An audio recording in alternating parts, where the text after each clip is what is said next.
Okay, here's how the trailer sits at the moment. It's all tack welded together, so I need to go in and I need to grind the shock mount down a little bit and grind these welds up here flush, that sort of thing. And then I need to finish weld everything other than the axle adapters I showed you in the last video.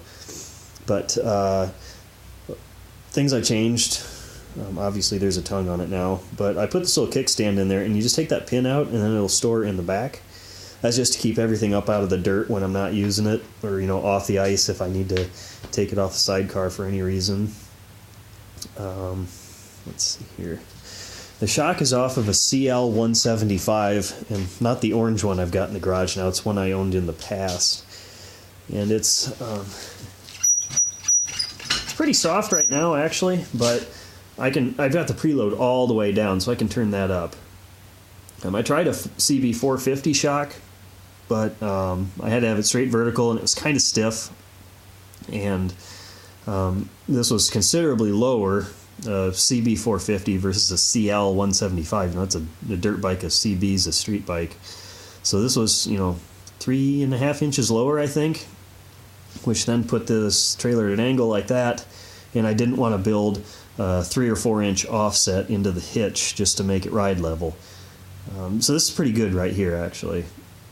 It's down like this because the kickstand's a little short.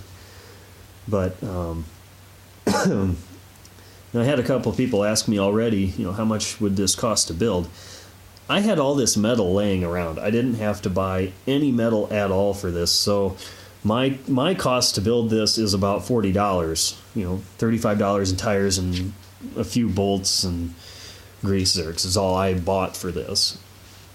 If you were buying everything and buying, a shock like that on eBay's, maybe $15 shipped tops. A lot of moto wrecking yards will have those $5 a piece. They don't last very well out in the elements. You get seal leaks and the rubber in the eye goes bad, but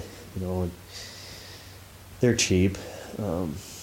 Wheels are about $35. They're a little more if you buy them at the local store. You look on eBay for deals, or Harbor Freight is where I got these. And I will warn you, these Harbor Freight wheels, I had to fix a bearing, and the rims had paint damage, and there's a little bit of rust on them. But they're $5 a piece cheaper than what the local hardware store had, even after shipping. So that's fine. But I'd say if you had to buy all this metal, a lot of places will make you buy full sticks. So assuming you had to buy full sticks of inch and a quarter, that 1x2 rectangle I got, I'd say $200 for metal if you're buying full sticks. So this whole thing would probably cost you, with the sled, $250 buying full sticks of metal. If you can just buy just enough metal to get it done, I'd say it'd probably be $200 for everything, including the sled. And I'm using a Chappelle Jet Sled 1. It's like 24 by 54, something like that. But again, this is just all stuff I had laying around. And I like to be able to do that, If I buy a full stick for a project and I have, 2-3 feet left over, I always keep it.